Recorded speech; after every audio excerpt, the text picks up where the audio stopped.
Friends, important is we won.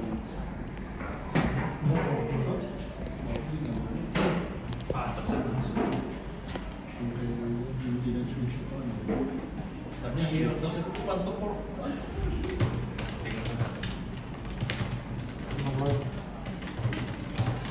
Sana hindi kumakas. Pero wala na, may ano mo sa yan.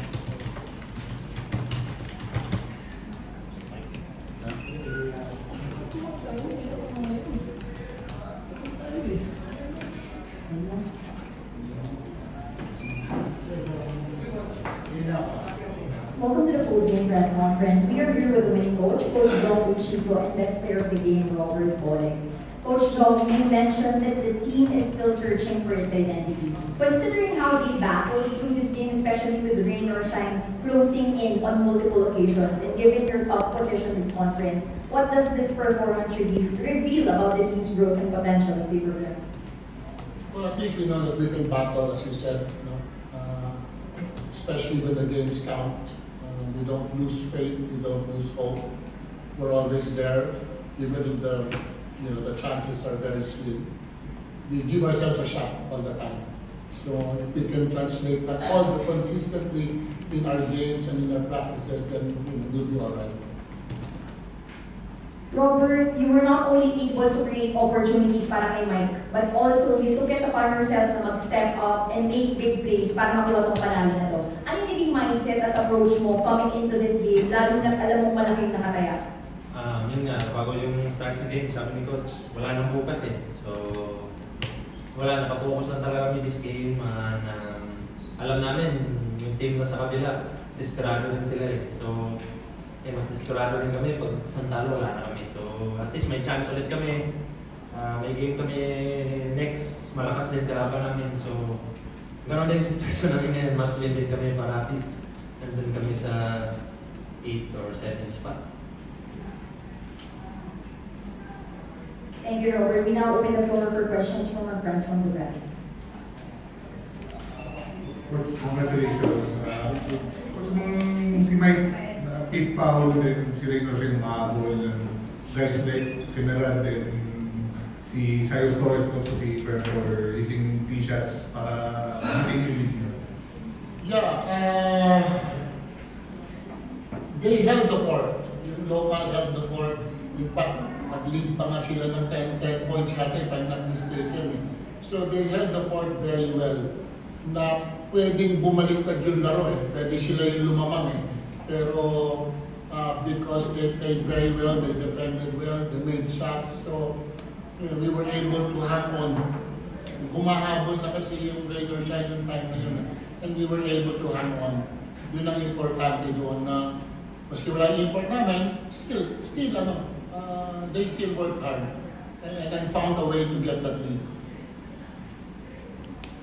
Berto, this main pinagulo palalo yung race na natitirang 2 spots sa quarterfinals. Yun nga, wala eh, yung mga talo namin last year, dapat panalo na kami, hindi namin na-close. Nabigyan kami ng opportunity, may hope na papasok kami. Siyempre, sabi nga ni Coach, paminsan-minsan lang mangyari yan. So, grab na namin ng opportunity. So, itong game na to, do or die na talaga kami. Pag natalo kami, wala na talaga. So, yun, nakapokus kami kahit fall trouble yung import namin, sama-sama parang kami. And syempre shoutout sa mga teammates ko, nag-step up ng court, no? Cyrus, Kevin, Tony makes big shots, si Mox. Yun yung kailangan namin kailangan namin umangat yung contribution namin lahat. So, masaya ako para sa kanila and sana tuloy-tuloy din yung success nila para mas maging maganda yung team namin. Easter po, Berto, anong tingin mo doon sa game niya? Yun nga, international coach, international play. And good test sa amin to kasi parang ganito rin sila maglaro eh, mabilis, up-tempo, malaki yung import nila. So, focus na kami next and sana manakalit kami para medyo magulo ulit yung playoffs. So. Coach, nabanggit mo last game kasi collective effort nga kayo nung win nyo last time. Ngayon, ganun uli eh. Anong Yes, masasabi mo ngayon? if we can become consistent, Yan nga, yung scoring, daming lima yata kami yung 1, 2, 3, 4, 5, 7 double figures.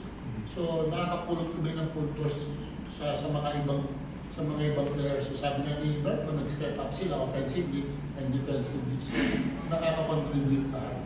Hindi siya na-isolate kay Mike at saka kay Bert.